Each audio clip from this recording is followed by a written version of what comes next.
करने वाले हैं। जो हमारा आरबीजीडी की हमने क्लासेस स्टार्ट कर दी है, ये मैराथन क्लास है। इसका ये साइंस का पहला लेक्चर है, जीके का पहला लेक्चर आपको मिल गया है। इस क्लास की खासियत क्या होगी, इसमें वैसे तो 20 क्वेश्चन है, लेकिन 20 क्वेश्चन से आपको 100 से भी ज्यादा क्वेश्चन मैं लिखवा दूंगा, वो भी 20 से 25 मिनट में मात्र। तो आपको वीडियो पूरा देखना है। बहुत इंपॉर्टेंट क्लास है, हर एक क्वेश्चन आपके एग्जाम में कहीं ना कहीं कुछ ना कुछ इसी वीडियो से आएगा। ठीक है, गारंटीड क्वेश्चंस रहेंगे ये, आपको बस वीडियो को अंतिम तक देखना है। ठीक है, तो चलिए स्टार्ट करते हैं इस वीडियो को। देखिए इसमें पहला क्वेश्चन क्या है। पहला क्वेश्चन है हमारा कि जो पृथ्वी से सूर्य के बीच की दूरी ये मापी जाती है, तो किसके द्वारा मापी जाती है, ये हमको बताना है। लाइट ईयर के द्वारा, खगोलीय दूरी के द्वारा, या केल्विन के द्वारा, या जूल के द्वारा। तो इसका जो राइट आंसर होगा वो होगा ऑप्शन नंबर बी, खगोलीय दूरी द्वारा पृथ्वी से सूर्य की दूरी को नापते हैं हम, उसको क्या बोलते हैं, जिस द्वारा मापा जाता है, खगोलीय दूरी मापा जाता है। ठीक है, चलिए अब इंपॉर्टेंट पॉइंट्स क्या क्या होंगे इस क्वेश्चन के। पहला पॉइंट आपको नोट करना है कि एक प्रकाश वर्ष बराबर कितना होता है। एक प्रकाश वर्ष बराबर, तो एक प्रकाश वर्ष बराबर होता है, प्रकाश वर्ष मील बराबर होता है 5.88 गुणे 10 की घात में 12 मील। ठीक है, ये इंपॉर्टेंट पॉइंट पहला। अच्छा, प्रकाश दूरी किसकी इकाई, प्रकाश वर्ष किसकी इकाई होती है, तो प्रकाश वर्ष इकाई होती है दूरी की, दूरी की इकाई होती है। ये बहुत इंपॉर्टेंट पॉइंट है। ठीक है, किसकी इकाई होती है, दूरी की। तीसरा इंपॉर्टेंट पॉइंट, किस वेग से ये गति करता है, तो प्रकाश किस वेग से गति करता है, प्रकाश लगभग मान के चलिए 3 लाख। ठीक है, प्रकाश लगभग 3 लाख किलोमीटर प्रति सेकंड के वेग से चलता है। ठीक है, प्रकाश लगभग कितना, किलोमीटर प्रति सेकंड, 3 लाख किलोमीटर प्रति सेकंड के वेग से गति करता है। ठीक है, तो अगर हम इसको किलोमीटर में देखेंगे तो इसकी वैल्यू किलोमीटर में कितनी आएगी, तो किलोमीटर में जो लाइट ईयर, इसको लाइट ईयर बोलते हैं प्रकाश वर्ष को, तो किलोमीटर में इसकी वैल्यू आ जाएगी 9.5 गुणे 10 की घात 12। किलोमीटर में इसकी वैल्यू ये रहेगी। ठीक है, चलिए इतनी चीजें क्लियर हो गई आपको। एक इंपॉर्टेंट पॉइंट आपको और नोट करना है कि जो प्रकाश वर्ष की दूरी को किसके रूप में जानते हैं, तो एस्ट्रोनॉमिकल यूनिट भी कहा जाता है। इसको क्या कहा जाता है, एस्ट्रोनॉमिकल यूनिट, एस्ट्रोनॉमिकल यूनिट, इस नाम से भी इसको जाना जाता है। ठीक है, तो इतने इंपॉर्टेंट पॉइंट्स आपको नोट करने हैं। इसकी वैल्यू कितनी होती है, ये प्रकाश वर्ष दूरी की इकाई होती है। प्रकाश वर्ष बराबर 3 लाख किलोमीटर पर सेकंड, किलोमीटर में वैल्यू इसकी इतनी होती है। एक लाइट ईयर मतलब प्रकाश वर्ष बराबर 9.5 गुणे 10 की घात में 12 किलोमीटर। ठीक है, और जो लाइट ईयर होता है इसको हम एस्ट्रोनॉमिकल यूनिट भी कहते हैं। ठीक है, इस क्वेश्चन से हमारे इतने सारे क्वेश्चन बन गए। चलिए अगले क्वेश्चन की तरफ बढ़ते हैं। सेकंड क्वेश्चन है हमारा कि कणों की गतिज ऊर्जा अधिकतम किसमें होती है, ये हमें बताना है। तो जो कणों की गतिज ऊर्जा होती है वो अधिकतम होती है हमारे ठोस में। किसमें होती है, ठोसों में हमारे सर्वाधिक गतिज ऊर्जा होती है। ठीक है, अगर इसमें प्लाज्मा कहता तो प्लाज्मा हो जाता, लेकिन देखिए एक क्वेश्चन आपको इसमें ध्यान देना है। देखिए मैं इंपॉर्टेंट पॉइंट बताते जा रहा हूं। अगर इसमें प्लाज्मा कहता, ऑप्शन में अगर प्लाज्मा रहता तो वो प्लाज्मा राइट आंसर हो जाता, लेकिन इसमें प्लाज्मा नहीं है तो गैस राइट आंसर होगा। ठीक है, सबसे ज्यादा गैस में होती है, उससे भी ज्यादा प्लाज्मा में होती है, लेकिन इसमें प्लाज्मा तो है नहीं, तो गैस इसका राइट आंसर हो जाएगा। ठीक है, इतनी चीज क्लियर। किसमें सबसे ज्यादा किसमें होती है, हमारी गैस में होती है। अगर हम ठोस में बात करें, ठोस में गतिज ऊर्जा कैसी होती है, तो ठोस में गतिज ऊर्जा सबसे कम होती है। ठीक है, सबसे कम गतिज ऊर्जा किसमें होती है, ठोस में। द्रव में बात करें अगर, तो द्रव में अपेक्षाकृत थोड़ी इससे ज्यादा होगी, अपेक्षाकृत ठोसों से तो ज्यादा ही होगी। ठीक है ना, और जो गैस होगा हमारा, गैस में सबसे ज्यादा होगी। गैस में क्या होगी, सबसे ज्यादा हमारी गतिज ऊर्जा होगी, सबसे ज्यादा। गतिज ऊर्जा को इंग्लिश में क्या बोलते हैं, काइनेटिक एनर्जी बोलते हैं। इसका सूत्र बराबर क्या होता है, गतिज ऊर्जा बराबर 1/2 mv स्क्वायर, m द्रव्यमान और v मतलब वेग। गतिज ऊर्जा का ये सूत्र होता है 1/2 mv स्क्वायर। ठीक है, इतनी चीजें क्लियर हो गई। चलिए आगे बढ़ते हैं आप अगले क्वेश्चन की तरफ। देखिए इसमें कह रहा है हमें कि जो बैरोमीटर होता है उसका जो पठन अचानक से नीचे गिरने पर उसमें कौन सी मौसम की वो दशा को दर्शाता है। ऑप्शन ए स्टोर्मी वेदर मतलब तूफानी मौसम, या तो पैसिफिक वेदर प्रशांत मौसम, कोल्ड या ड्राई वेदर मतलब शांत शीत मौसम यानी ठंडा मौसम, या वार्म एंड ब्राइट मतलब उष्ण यानी गर्म और उज्जवल मौसम। तो क्या होगा इसका राइट आंसर? देखिए, जैसे जैसे जो बैरोमीटर में पाठ्यांक नीचे गिरता है ना, इसका मतलब कहलाता है कि उसका मौसम तूफानी होने वाला है। कैसा होने वाला है? तूफानी होने वाला है। बैरोमीटर का यूज हम किस में करते हैं? तो बैरोमीटर का यूज हम तो ये मौसम की जानकारी के लिए करते हैं, ठीक है, पाठ्यांक की जानकारी के लिए। अच्छा, एक इंपॉर्टेंट पॉइंट आपको यहाँ पे रखना है, एक होता है हमारा वायु दाब मापी। वायु दाब मापी, वायु दाब मापी का यूज किसके लिए किया जाता है? दाब को मापने के लिए, ठीक है। एक होता है हमारा एनीमोमीटर। एनीमोमीटर, एनीमोमीटर का यूज हम किसको करते हैं? एनीमोमीटर का यूज करते हैं हवा और गति की दिशा को मापने के लिए। हवा व गति की दिशा को मापने के लिए, गति की दिशा, ठीक है, इसको मापने के लिए करते हैं। एक होता है हमारा वर्षा मापी। क्या होता है? वर्षा मापी। वर्षा मापी का यूज हम करते हैं वर्षा की मात्रा को मापने के लिए, ठीक है, वर्षा कितनी हुई है इसकी मात्रा को मापने के लिए। और एक रिक्टर स्केल होता है। रिक्टर स्केल से हम क्या मापते हैं? भूकंप की तीव्रता। रिक्टर स्केल से क्या मापते हैं? भूकंप की तीव्रता को मापा जाता है, ठीक है। और भी बहुत सारे होते हैं, जैसे एक होता है लैक्टोमीटर। क्या होता है? एक होता है लैक्टोमीटर। लैक्टोमीटर से क्या मापते हैं? लैक्टोमीटर से हम मापते हैं दूध की शुद्धता। क्या मापते हैं? दूध की शुद्धता मापी जाती है लैक्टोमीटर से, ठीक है। बैरोमीटर हो गया। एक होता है पाइरोमीटर। क्या होता है? पाइरोमीटर। पाइरोमीटर से हम क्या मापते हैं? पाइरोमीटर से हम मापते हैं उच्च तापमान को। क्या मापते हैं? उच्च तापमान, कि कितना ज्यादा तापमान है उसको मापते हैं, ठीक है। ये थे इंपॉर्टेंट पॉइंट्स। चलिए आगे बढ़ते हैं। इसमें हमको बताना है कि कौन सा इसमें जो पॉइंट है वो कार्य का उदाहरण नहीं है। Option A, option B, option C या ऑप्शन डी। ऑप्शन ए में है हमारा लड़के का कमरे में दीवार को धक्का देना। कार्य का मतलब कार्य बराबर क्या होता है? कार्य बराबर क्या होता है? W इज इक्वल टू क्या होता है? जहां पे कोई काम होता हो। अब देखिए, पहले में तो समझ में आ नहीं रहा, अगर कोई लड़का कमरे में दीवार को धक्का देगा तो क्या दीवार हिल जाएगी? नहीं हिलेगी, मतलब वहां पे तो कोई काम ही नहीं हो रहा है। अब दूसरा है सतह पर पड़े कंकड़ पर दबाव डालना। जब हम कंकड़ पर दबाव डालेंगे तो हो सकता है कि कंकड़ इधर उधर हो जाए या तो टूट जाए, ठीक है। लड़की द्वारा एक ट्रॉली को धक्का देने पर ट्रॉली का आगे बढ़ना, यहाँ भी कोई ना कोई कार्य हो रहा है। जैसे वो धक्का दी ट्रॉली को तो ट्रॉली आगे बढ़ गई, मतलब काम हो गया। किताब को किसी ऊंचाई तक उठाना, किताब को हम ऊंचाई तक उठाएंगे तो वो विस्थापन उसमें हो रहा है, कुछ ना कुछ परिवर्तन तो हो रहा है ऊंचाई में। कहने का मतलब इन तीनों चीजों में कोई ना कोई काम हो रहा है, लेकिन इसमें नहीं हो रहा। इसका मतलब ऑप्शन नंबर ए इसका बिल्कुल राइट आंसर हो जाएगा। देखिए, मैं आपको बता देता हूं, जो हमारी आर्मी जीडी का स्पेशल एग्जाम है ना, आर्मी जीडी के लिए इसकी हमने एक ई बुक लॉन्च की है, जीके साइंस मैथ तीनों की। ये ई बुक आपको कहाँ मिलेगी? डिस्क्रिप्शन में आपको लिंक मिल जाएगा। जैसे ये वीडियो में छुओगे, डिस्क्रिप्शन होता है जो एक बना होता है, वहां पे आपको सारी चीजें मिल जाएंगी। वहां पे एक ऐसा लिखा होगा ई बुक लिंक, उस लिंक से आप क्लिक करके ई बुक ले सकते हो। यही पीडीएफ से आपका सिलेक्शन होगा 100%, ठीक है। और मैं आपको बता दूं, इसमें बहुत से जितने प्रीवियस ईयर क्वेश्चंस हैं, मॉडल पेपर सब कुछ है, ठीक है। तो यहां से आप उसको ले सकते हो डिस्क्रिप्शन से, ठीक है। चलिए, और ये बहुत इंपॉर्टेंट पॉइंट्स ये है हमारे कि जो हमने आर्मी जीडी और क्लर्क का एग्जाम है, आर्मी जीडी और क्लर्क का, आर्मी जीडी क्लर्क और एयरफोर्स, एयरफोर्स एसएससी सभी एग्जाम्स के लिए हमने मेन आर्मी जीडी और एयरफोर्स के लिए हमने सिलेक्शन बैच लॉन्च किया है। सिलेक्शन बैच में 100% आपको सिलेक्शन की गारंटी रहेगी। अगर गारंटी नहीं हुई, सिलेक्शन नहीं हुआ, तो आपकी फीस हम रिफंड कर देंगे, ठीक है। इसके पहले हमारे 100 से भी ज्यादा सिलेक्शन हमने दिए हैं एक साल में आर्मी वालों बच्चों के लिए। आज वो ज्वाइनिंग में है, ठीक है। बैच आपको ज्वाइन करना है तो आप इन नंबरों पे कॉल कर सकते हैं, आपको वहां से पूरी जानकारी मिल जाएगी, ठीक है। देखिए, मैं आपको दिखा देता हूँ, ये जो हमारे स्टूडेंट्स हैं ये सारे आर्मी के। अब आप देख सकते हैं, आपको प्रूफ की जरूरत नहीं है। ये जो स्टूडेंट्स हैं ये सारे आर्मी के हैं, तो इसी बैच से इनका सिलेक्शन हुआ है, 100% सिलेक्शन बैच से। अगला क्वेश्चन है कि डाल्टन के परमाणु सिद्धांत के अनुसार पदार्थ में सबसे छोटे अविभाज्य कणों को क्या कहा जाता है?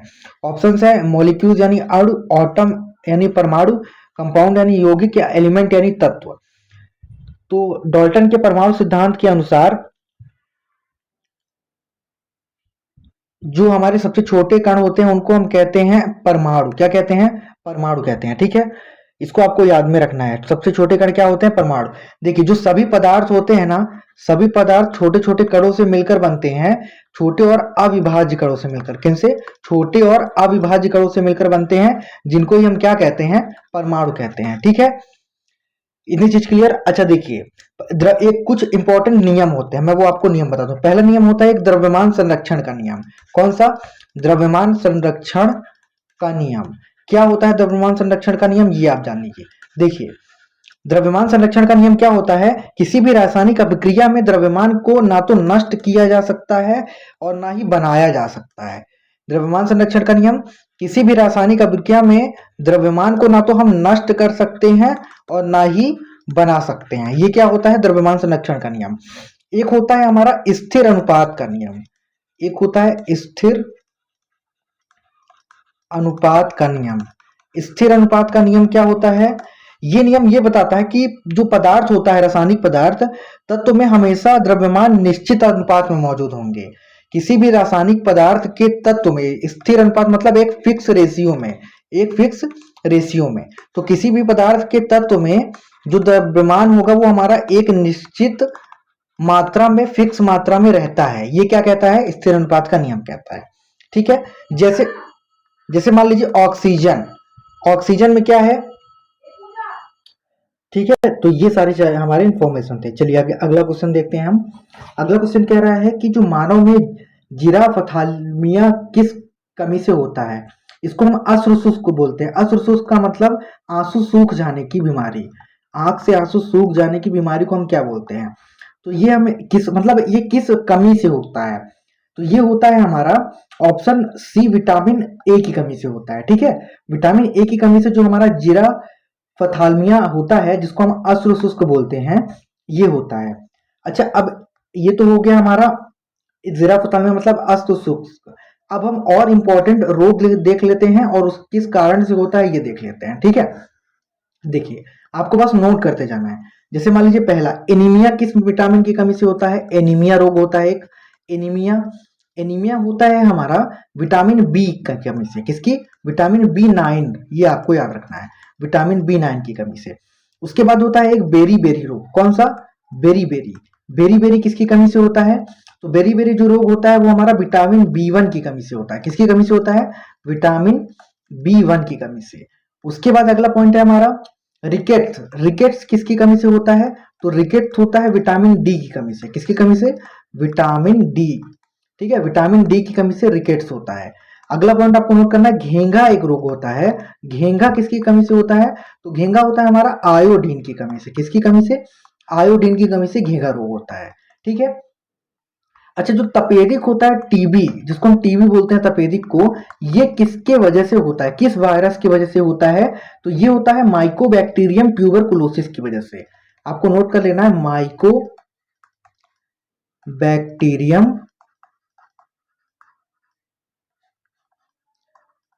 ट्यूबरकुलोसिस। ठीक है, माइकोबैक्टीरियम ट्यूबरकुलोसिस की वजह से हमारा टीबी रोग होता है। ठीक है, इतनी चीजें आपको नोट कर लेनी है इस क्वेश्चन से। चलिए आगे बढ़ते हैं अगले क्वेश्चन की तरफ। अगला क्वेश्चन है हमारा कि इलेक्ट्रॉन पर आवेश का निरपेक्ष मान किसके द्वारा निर्धारित किया गया था? मतलब इलेक्ट्रॉन की खोज किसके द्वारा की गई थी? J J Thomson, R A Millikan, Rutherford या चैडविक? तो ऑप्शन नंबर ए इसका बिल्कुल राइट आंसर हो जाएगा। मतलब इलेक्ट्रॉन की खोज किसने की थी? सर जे जे थॉमसन ने की थी।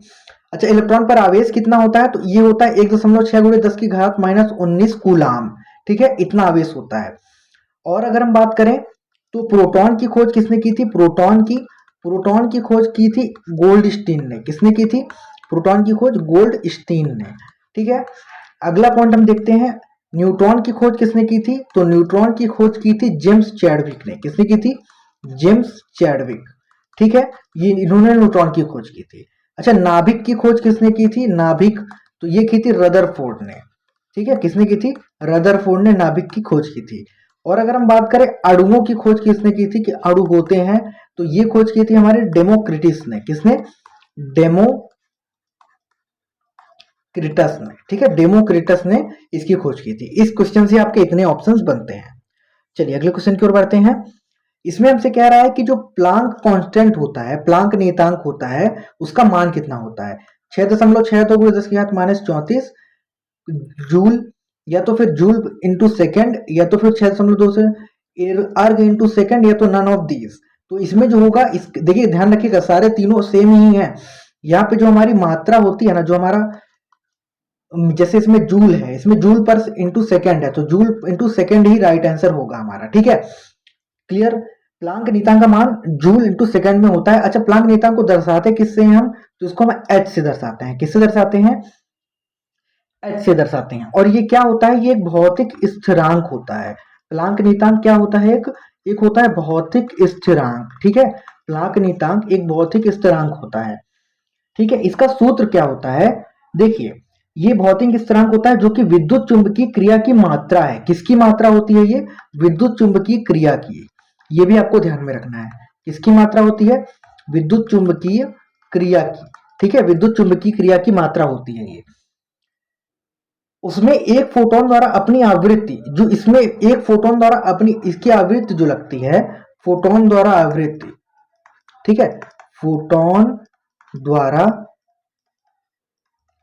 आवृत्ति जो लगती है वो कितनी लगती है, तो is equal to H V से दर्शाई जाती है। उस आवृत्ति को हम किससे दर्शाते हैं, is equal to H V से। यहाँ पे ई क्या होता है, एनर्जी यानी ऊर्जा। एच क्या होता है, एच होता है हमारा प्लांक स्थिरांक, और वी क्या होता है, वी होता है हमारा आवृत्ति, ठीक है, आवृत्ति होती है अभी, ठीक है। इस पॉइंट से इतने क्वेश्चंस बनते हैं हमारे। चलिए अगले क्वेश्चन की ओर बढ़ते हैं। ये क्वेश्चन कह रहा है हमारा कि एक परमाणु के किसी अन्य तत्व के परमाणु से बंधे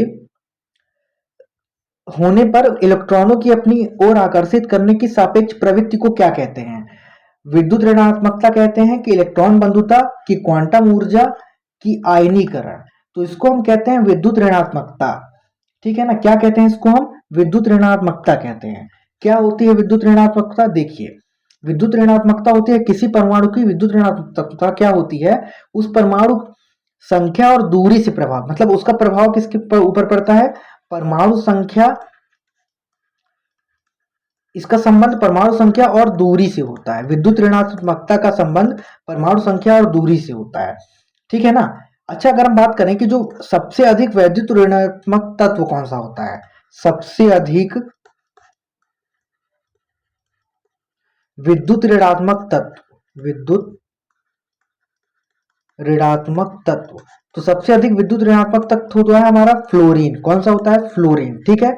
अगर हम बात करें सबसे कम विद्युत ऋणात्मक तत्व, सबसे कम विद्युत ऋणात्मक तत्व कौन सा होता है, तो ये होता है हमारा सीजियम। कौन सा होता है, सीजियम। तो इतने पॉइंट्स आपको याद रखने हैं, ठीक है ना, जितने मैंने बताया आपको वीडियो को नोट कर लेना है रोक करके। चलिए बढ़ते हैं अगले पॉइंट की तरफ। इसमें कह रहा है हमसे कि प्रकृति में विद्युत धनात्मक कौन सी होती है, धातुएं होती हैं कि अधातुएं होती हैं, कि अर्ध धातुएं होती हैं, कि उपधातुएं होती हैं। तो इसका जो राइट आंसर होगा वो होगा हमारी धातुएं, ठीक है ना। विद्युत ऋणात्मक कौन सी होती हैं, विद्युत धनात्मक, सॉरी विद्युत धनात्मक है, ऋणात्मक नहीं है। प्रकृति में विद्युत धनात्मक कौन सी होती हैं, तो हमारी धातुएं होती हैं, मतलब मेटल्स होती हैं। कौन सी होती हैं, मेटल्स होती हैं। ये तो क्लियर हो गया आपको। देखिए अब मैं बहुत ज्यादा इसमें से इंपॉर्टेंट पॉइंट्स आपको बताने जा रहा हूं, आपको रट लेना है, ठीक है। पहला पॉइंट हमारा क्या होगा, देखिए जो एक चांदी होता है और एक तांबा, तो चांदी और जो तांबा होते हैं सबसे अच्छे संवाहक होते हैं, ठीक है। सबसे अच्छे संवाहक होते हैं विद्युत के, ठीक है, सबसे अच्छे संवाहक होते हैं विद्युत के। कौन से दो, चांदी और तांबा।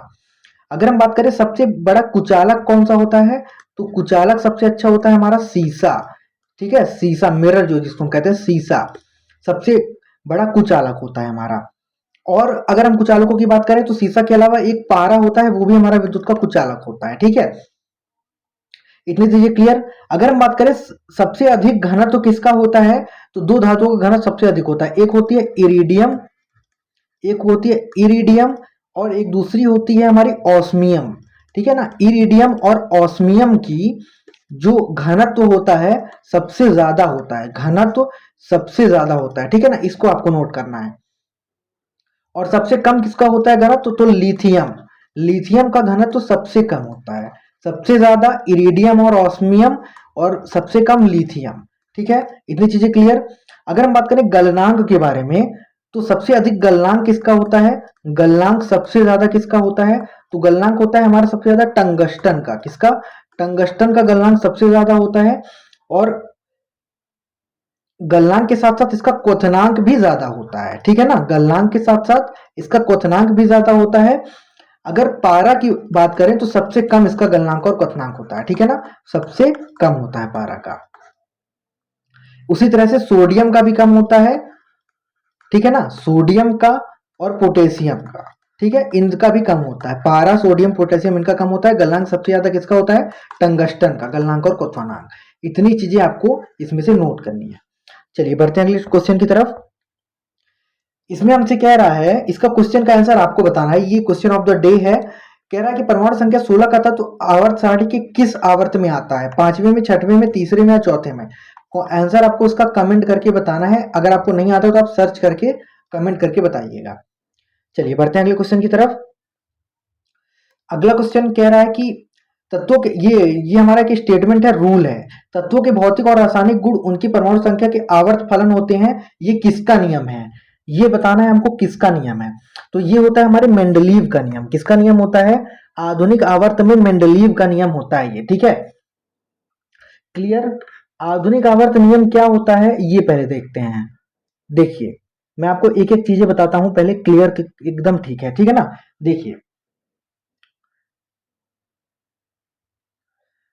मेंडलीव की जो आवर्त सारणी है, मेंडलीव की आवर्त सारणी, ठीक है, मेंडलीव की आवर्त सारणी का ये नियम है। किसका नियम है? ये पहली बात तो मेंडलीव की आवर्त सारणी का नियम है, ठीक है। अगर हम और इंपॉर्टेंट पॉइंट्स की बात करें तो देखिए एक होता है हमारा क्या, नाभिक, ठीक है ना। ये किसका नियम है? तो ये हमने देख लिया, मेंडलीव का नियम है। अब हम थोड़े इंपॉर्टेंट पॉइंट देख लेते हैं। देखिए पहला इंपॉर्टेंट पॉइंट, जो नाभिक होता है ये कैसा होता है? ये धन आवेशित केंद्र होता है, ठीक है, धन आवेशित केंद्र। ये आपको नोट कर लेना, नाभिक कैसा होता है? धन आवेशित केंद्र होता है। दूसरा पॉइंट आपको नोट करना है, परमाणु का जितना भी द्रव्यमान होता है ना, परमाणु का पूरा द्रव्यमान कहाँ होता है? परमाणु का जितना भी द्रव्यमान होता है उसके नाभिक में ही होता है, ठीक है। ये दूसरा पॉइंट आपको नोट कर लेना है। तीसरा पॉइंट, रदरफोर्ड का जो परमाणु मॉडल होता है उसको नाभिक का परमाणु मॉडल भी कहते हैं, ठीक है ना। रदरफोर्ड का जो परमाणु मॉडल होता है, परमाणु मॉडल, रदरफोर्ड का परमाणु मॉडल को ही हम क्या कहते हैं? इसी को हम बोलते हैं नाभिक का परमाणु मॉडल। क्या बोलते हैं? नाभिक का परमाणु मॉडल, ठीक है। रदरफोर्ड का परमाणु मॉडल नाभिक के परमाणु मॉडल ही कहलाता है, ठीक है, क्लियर इतनी चीजें। अच्छा, इलेक्ट्रॉन क्या करते हैं? नाभिक के चारों ओर वृत्ताकार कक्षा में घूमते हैं। ये तो आपको पता होगा, नाभिक के चारों ओर वृत्ताकार कक्षा में इलेक्ट्रॉन घूमते हैं, ठीक है। इस पॉइंट को आपको नोट कर लेना है, ठीक है। और अगर हम बात करें तो इतनी चीजें आपको नोट करनी है, जितनी मैंने बता दिया। वीडियो को रोक लीजिए, अब आपको नोट कर लेनी है बस, ठीक है। चलिए अगले क्वेश्चन की ओर बढ़े। अगला क्वेश्चन कह रहा है हमारा कि हाँ, ये नीचे दिए गए कौन सा द्रव्यमानों के आधार पर था? मतलब ये बताना है हमें कि इनमें से कौन सा नियम द्रव्यमानों से संबंधित था। न्यूलैंड का और मोसले का नियम, कि मेंडलीव और मोसले का नियम, डोबे रायनर, न्यूलैंड और मेंडलीव का नियम, न्यूलैंड और मोसले का नियम। तो देखिए इसका ऑप्शन नंबर सी बिल्कुल राइट आंसर हो जाएगा। तो डोबे रायनर, न्यूलैंड का अष्टक नियम और मेंडलीव का नियम, इसमें क्या है? हमारे द्रव्यमान के बारे में वर्णन किया गया है, ठीक है। किसमें? डोबे रायनर वाले में, न्यूलैंड के अष्टक नियम में और मेंडलीव के आवर्त सारणी के नियम में द्रव्यमान के बारे में बताया गया है। तो ऑप्शन नंबर सी इसका बिल्कुल राइट आंसर हो जाएगा। बढ़ते हैं अगले क्वेश्चन की तरफ। सबसे हल्का तत्व कौन सा होता है? आवर्त सारणी में सबसे हल्का तत्व, लिथियम, प्लेटिनम, मैग्नीशियम या तो फिर एल्यूमिनियम। ऑप्शन नंबर ए इसका बिल्कुल राइट आंसर हो जाएगा। तो जो लिथियम है वो आवर्त सारणी में सबसे हल्का तत्व होता है, ठीक है। अब हम इंपॉर्टेंट पॉइंट्स की बात करते हैं। देखिए इसमें इंपॉर्टेंट पॉइंट्स क्या क्या होने चाहिए। देखिए मैं आपको हीलियम के बारे में बताता हूं। देखिए दूसरा सबसे हल्का तत्व कौन सा होता है? हीलियम। दूसरा सबसे हल्का तत्व, हीलियम दूसरा सबसे हल्का तत्व होता है। अगर हम बात करें इसकी परमाणु संख्या कितनी होती है, तो हीलियम की परमाणु संख्या होती है 2। कितनी होती है? परमाणु संख्या इसकी होती है 2। ठीक है। उसके बाद हम आर्गन की बात करते हैं। आर्गन, इसको लिख लीजिएगा आप ऑर्गन, ठीक है ना, इसको लिख लीजिएगा आप ऑर्गन। ऑर्गन की अगर हम बात करें, ये कैसी गैस होती है? ये एक उत्कृष्ट गैस है। ये कैसी गैस तत्व है? एक उत्कृष्ट गैस तत्व में आता है ऑर्गन, ठीक है ना। इसका परमाणु संख्या कितनी होती है? इसकी परमाणु संख्या होती है 18। कितनी होती है परमाणु संख्या? ऑर्गन की 18 होती है, ठीक है। और अगर हम बात करें, ये सबसे ज्यादा तीसरे नंबर पर पृथ्वी में पाया जाता है, ठीक है। कितने नंबर पर? सबसे ज्यादा थर्ड नंबर पर पृथ्वी में पाया जाता है। उसके बाद हम लिथियम की बात कर ले, तो मैंने आपको बता दिया सबसे हल्का तत्व होता है, ठीक है। सबसे पहला पॉइंट तो सबसे हल्का तत्व, ठीक है। और अगर हम बात करें तो ये कैसी धातु होती है? ये एक क्षारीय धातु होती है। लिथियम कैसी धातु होती है? आपसे पूछ सकता है कि अम्लीय होती है कि क्षारीय, तो ये कैसी धातु होती है? क्षारीय धातु होती है, ठीक है। इतनी चीजें आपको याद रखनी है। नेक्स्ट पॉइंट, अगला पॉइंट है हमारा कि निम्न में से कौन सा नियम विद्युत धारा के ऊष्मीय प्रभाव से संबंधित है? Option number A, option number B, option number C या ऑप्शन नंबर डी। ओम का नियम, फैराडे का नियम, न्यूटन का नियम या जूल का नियम। तो क्या होगा इसका राइट आंसर? इसका जो राइट आंसर होगा वो ऑप्शन नंबर डी होगा। मतलब जो जूल का नियम है वो हमारा विद्युत धारा के ऊष्मीय प्रभाव से संबंधित है, ठीक है। क्या होता है जूल का नियम? देखिए जूल का नियम क्या होता है, किसी भी जो परिपथ होती है, किसी परिपथ में मान के चलिए कोई एक परिपथ है, विद्युत परिपथ है, ठीक है। कोई एक विद्युत परिपथ है, उसमें जो उत्पन्न ऊष्मा होती है वो धारा, वो किसमें, जैसे वो जो ऊष्मा होती है कुछ कारकों पर क्या करती है? निर्भर करती है। जैसे किस किस कारकों पर निर्भर करती है? वो धारा पर निर्भर करती है, और कंडक्टर के प्रतिरोध पर निर्भर करती है, धारा पर, कंडक्टर के प्रतिरोध पर, और उसमें प्रवाहित होने वाली उसमें प्रवाहित होने वाली समयावधि पर, ठीक है, समय के अवधि पर, ठीक है। यही हमारा होता है ऊष्मीय प्रभाव का नियम, ऊष्मा प्रभाव का नियम, ठीक है। जूल का नियम यही हमारा कहलाता है, ठीक है। क्या कहलाता है जूल का नियम? किसी परिपथ में उत्पन्न जो ऊष्मा होती है वो कुछ कारकों जैसे धारा, कंडक्टर में बहने वाले प्रतिरोध और उसमें प्रवाहित होने वाले समयावधि पर निर्भर करती है, ठीक है। इतनी चीज क्लियर हो गई आपको? यही मेरा इसका क्या होता है? जूल का नियम होता है। बस आपको जूल का नियम लिख लेना है इसमें। अगला पॉइंट बहुत इजी क्वेश्चन है ये। किसी वस्तु का भार पृथ्वी पर 6000 न्यूटन है तो चांद पर इसका भार कितना होगा? 3600 किलोग्राम, 100 ग्राम, 100 न्यूटन या तो 1000 न्यूटन। देखिए 6000 न्यूटन है, कभी भी आपसे ऐसा क्वेश्चन कहे अगर कि पृथ्वी पर इतना है तो चंद्रमा पर कितना होगा, तो जितना पृथ्वी पर है ना उसके में हम बटे 6 कर देंगे। जितना कभी आपसे मान लीजिए यहाँ पे 12,000 कहता, यहाँ पे जो 6000 लिखा है इसकी जगह में अगर 12,000 कहता तो भी हम इसमें बटे में 6 कर देते, ठीक है। तो जब हम बटे में 6 कर देंगे तो ये कट जाएगा, कितना आ जाएगा? 1000। तो कहने का मतलब 1000 न्यूटन इसका राइट आंसर हो जाएगा, ठीक है, 1000 न्यूटन, ठीक है। इस तरह से आपको इसको ध्यान में रखना है।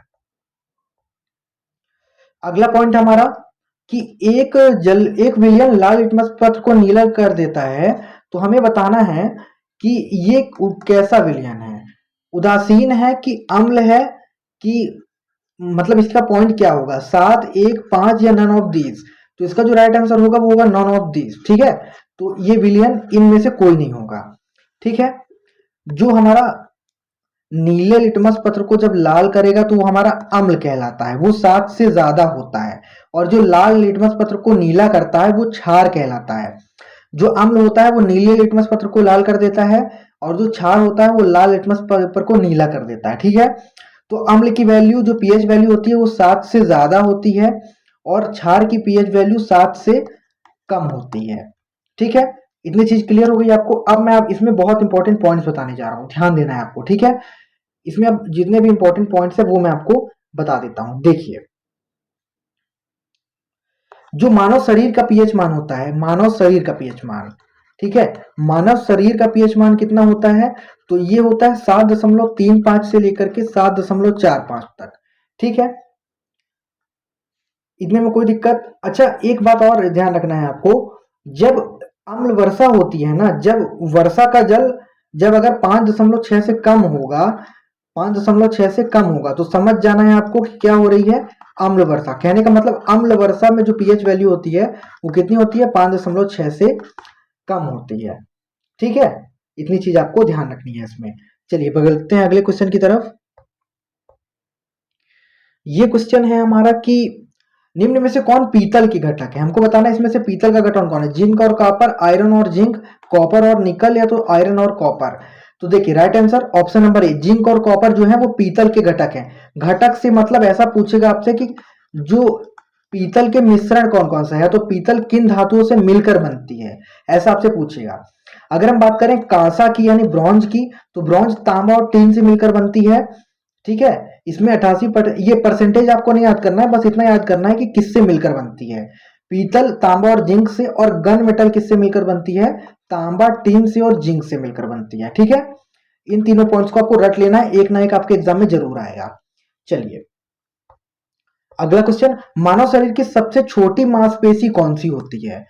ठीक है, तो मानव शरीर की जो सबसे छोटी मांसपेशी होती है वो होती है हमारी स्टेपेडियस। ठीक है, सबसे छोटी हड्डी कौन सी होती है हमारी, और सबसे बड़ी हड्डी कौन सी होती है मानव शरीर में। सबसे बड़ी हड्डी, सबसे बड़ी हड्डी होती है हमारी फीमर। कौन सी होती है, फीमर। ये कहाँ होती है, ये होती है जांग में। कहाँ होती है, जांग में। अगर सबसे छोटी हड्डी की बात करें तो ये होती है स्टेपिस। कहाँ होती है, ये होती है स्टेपिस। ये कहाँ होती है, ये कान में होती है। कहाँ होती है, कान में। देखिए मैं आपको कान दिखाता हूं आपका, देखिए आपको मैं आपका कान दिखा देता हूँ, ये हमारा कान है। मैंने आपको बताया ना सबसे छोटी हड्डी कौन सी होती है, स्टेपिस होती है। ये हमारी स्टेपिस की हड्डी है। ठीक है, ये हमारा कान हो गया, यहाँ पे एक हड्डी होती है स्टेपिस कहलाती है वो। ठीक है, चलिए अगले क्वेश्चन की ओर बढ़ते हैं। ये क्वेश्चन है कि कार्बोहाइड्रेट, प्रोटीन और वसा का पूर्ण पाचन कहाँ पर होता है, ग्रास नली में, पेट में, छोटी आंत में, या तो बड़ी आंत में। तो ये होता है हमारा छोटी आंत में, मतलब ऑप्शन नंबर इसका सी बिल्कुल राइट आंसर हो जाएगा। तो कार्बोहाइड्रेट, प्रोटीन और वसा का जो पाचन होता है वो शरीर में कहाँ होता है, छोटी आंत में होता है, स्मॉल इंटेस्टाइन में। ठीक है, लास्ट क्वेश्चन हमारे इस सेशन का, ये कह रहा है कि प्रेशर कुकर में खाना जल्दी क्यों पक जाता है। जो हमारा प्रेशर कुकर होता है उसमें खाना जल्दी क्यों पक जाता है। देखिए प्रेशर कुकर में खाना जल्दी क्यों पक जाता है, क्योंकि उसमें जैसे प्रेशर बढ़ता जाता है ना, तो अंदर का जो ताप है वो बढ़ता जाता है। और जब ताप बढ़ता है तो उससे क्या होता है, उसका क्वथनांक बढ़ जाता है। अंदर जो पानी होता है, क्वथनांक मतलब पानी उबलने लगता है। क्वथनांक को हम क्या बोलते हैं, किसी भी पानी का उबलना। ठीक है, तो प्रेशर बढ़ा, गैस हमने तेज कर दिया, अंदर दाब बढ़ा, दाब बढ़ा तो क्वथनांक भी बढ़ गया, जिस वजह से जल्दी पक जाता है। ठीक है, तो ये इसका राइट आंसर हो जाएगा। तो ये था आज का वीडियो। अगर वीडियो अच्छा लगा हो तो आप लाइक शेयर सब्सक्राइब चैनल को जरूर कर दीजिए। आपको अगर ई बुक चाहिए हमारी, तो ये ई बुक की लिंक है, ये टेलीग्राम की लिंक, ये यूट्यूब की, ये एप्लीकेशन की लिंक है, और ये हमारे आर्मी का व्हाट्सएप ग्रुप है, और ये हमारे एयरफोर्स का व्हाट्सएप ग्रुप है। ठीक है, तो अगर आपको ज्वाइन होना है तो ये पीडीएफ आपको टेलीग्राम पे मिल जाएगा। टेलीग्राम चैनल का नाम इंडियन रोजगार ऑफिशियल, एप्लीकेशन इंडियन रोजगार, और यूट्यूब चैनल भी हमारा इंडियन रोजगार ही है। ठीक है, जल्दी मिलते हैं नेक्स्ट वीडियो में। शाम को 8 बजे आपको वीडियो मिलेगा, 8 से 9 के बीच में जीके का एकदम जबरदस्त वीडियो। मिलते हैं जल्दी नेक्स्ट वीडियो में, तब तक के लिए धन्यवाद आपका।